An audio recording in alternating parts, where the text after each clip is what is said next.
Kita belajar dari PSBB awal dulu yang di bulan April sampai Juni ya, karena kan kita pernah mengalami.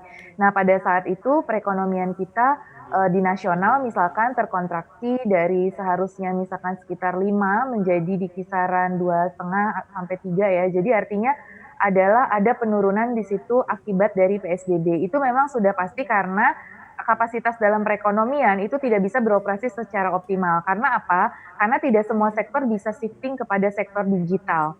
Jadi, karena tidak, semua sektor bisa shifting ke digital pada saat yang sama pada saat dalam jangka waktu pendek, nah kan ada sektor-sektor yang memang harus beroperasi, yang tidak bisa dengan digitalisasi itu. Jadi yang akan sangat terdampak dari PSBB tersebut. Nah, jadi Mhm. dari pengalaman itu, kalau kita lihat misalkan DKI ya, DKI pada triwulan 2 sendiri itu mengalami kontraksi 8,22% secara year on year. Jadi, ini lebih dalam daripada, kontraksi dari perekonomian nasional. Mengapa? Karena kita tahu sektor-sektor yang besar, penyumbang ekonomi besar DKI itu adalah sektor-sektor yang terdampak dari pandemi itu yang sangat besar, yaitu misalkan sektor perdagangan ya, kemudian sektor konstruksi, dan kemudian sektor, apa namanya, di sini ada sektor yang memang, kontribusinya besar dalam perekonomian ya, jasa keuangan juga walaupun itu masih positif, tetapi juga cukup terdampak. Jadi industri pengolahan juga terdampak. Jadi share-share yang sektornya besar itu cukup terdampak dari pandemi itu sendiri. Nah, itu yang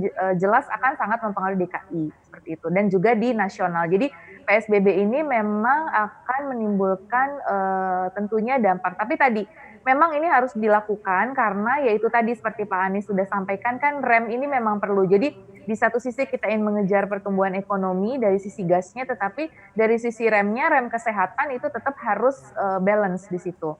Karena kalau Mhm. tidak ya ini nanti akan semakin, apa namanya, berdampak negatif lagi, seperti itu. Mhm.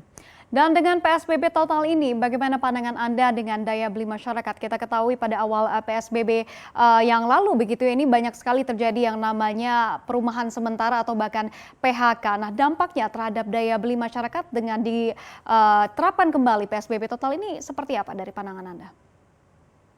Iya, pasti, daya beli ini kan dipengaruhi oleh pendapatan ya. Nah, pendapatan dari sektor-sektor informal yang dia tidak bisa terutama yang tidak masuk dalam daftar yang dikecualikan, kan, sudah disampaikan ada 11 sektor yang dikecualikan, misalkan kesehatan, bahan pangan, energi. Nah, untuk, para pekerja misalkan atau pelaku-pelaku ekonomi yang di luar sektor yang dikecualikan, yang boleh beroperasi, tentu itu akan sangat terdampak. Jadi, Mhm. daya beli masyarakat tentu akan, berpengaruh dan biasanya memang dari PSBB pertama salah satu cara untuk tidak terlalu daya beli itu betul-betul anjlok itu adalah adanya bantuan, bantuan langsung tunai itu ya atau BST ya.